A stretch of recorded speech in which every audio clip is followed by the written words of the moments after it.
ନା ମୁଁ ଏଇଥିରେ ରାୟରେ ସନ୍ତୁଷ୍ଟ ନୁହଁ। ମୋ ଛୁଆର ହତ୍ୟାକାରୀ ହଉଛନ୍ତି ବାବୁଲ ନାୟକ ଆଉ ତା ଟିମ୍ ହଉଛନ୍ତି ମୋ ଝିଅର ହତ୍ୟାକାରୀ। ସେ ଯୋଉ ଛୁଆଟାକୁ ଫସିଛନ୍ତି ହରିଜନ ଛୁଆଟାକୁ ସରୋଜ ସେଠିକି ସେ ସମ୍ପୂର୍ଣ୍ଣ ଭାବେ ନିର୍ଦ୍ଦୋଷ।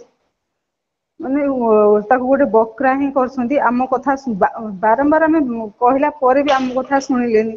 ଆମ ଝିଅର ସାର୍ଟ ତାର ବହୁତ ପ୍ରକାର ଜିନିଷ ଯାହା ଆମ ଆଖି ଆଗରେ ନେଇଥିଲେ ତାକୁ ବି ସେମାନେ ଗାୟବ କରିଦେଇଛନ୍ତି।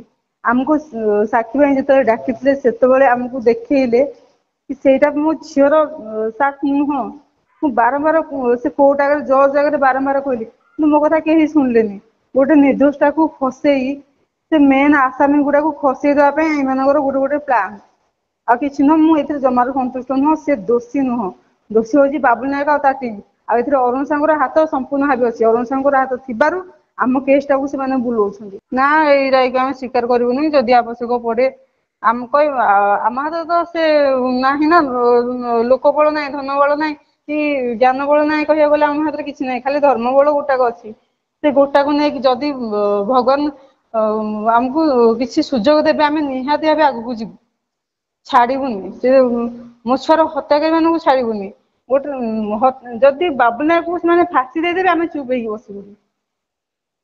ବାବୁଲ ନାୟକକୁ ଫାଶୀ ନହେଲା ପର୍ଯ୍ୟନ୍ତ ଆମେ ଛାଡିବୁନି। ଆମେ ଆଗରୁ ଦାବି କରୁଥିଲୁ ଏବେ ବି ଦାବି କରୁଛୁ କି ସିବିଆଇ ତଦନ୍ତ କରାଯାଉ। ଏମାନଙ୍କ ଉପରେ ଆମର ଆଗରୁ ବିଶ୍ୱାସ ନଥିଲା କି ଏବେ ବି ବିଶ୍ୱାସ ନାହିଁ। ଆମର ସିବିଆଇ ତଦନ୍ତ ନିହାତି ଭାବେ ଦରକାର। ତାଙ୍କ ହାତରେ ସରକାର ତାଙ୍କ ହାତରେ ଆଇନ କାନୁନ ତାଙ୍କ ହାତରେ ସବୁ କିଛି। ଆମ ହାତରେ କିଛି ନାହିଁ। ଆମ କଥାକୁ ଶୁଣୁଛି କିଏ ସେ ଯାହା ଚାହିଁବେ ସେ ଚାହିଁଲେ ବି ହାତରେ ବେକ କାଟିଦେବେ ତାଙ୍କର ଏମିତି ଇଏ ହେଲାଣି ମାନେ ତାଉ ପଡିଲାଣି ସେ ହାତରେ ବି ସେ ବେକ କାଟି ଦଉଛନ୍ତି।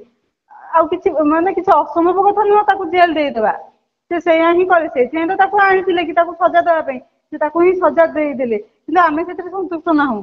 ଆମର ଯଦି କିଛି କରିବାର କ୍ଷମତା ନାହିଁ ତଥାପି ଆମେ ଚେଷ୍ଟା କରିବୁ କେମିତି ଆଗକୁ ବଢିବୁ। ହଉ କିନ୍ତୁ ଛାଡିବୁନି ଗୋଟେ ମାନେ ନ୍ୟାୟକୁ ବି ଆମେ ଛାଡିବୁନି। ବାବୁଲ ନାୟକ ଫାଶୀ ନ ପାଇଲା ଯାଏ ଆମେ ଶାନ୍ତିରେ କେବେ ବସିବୁନି।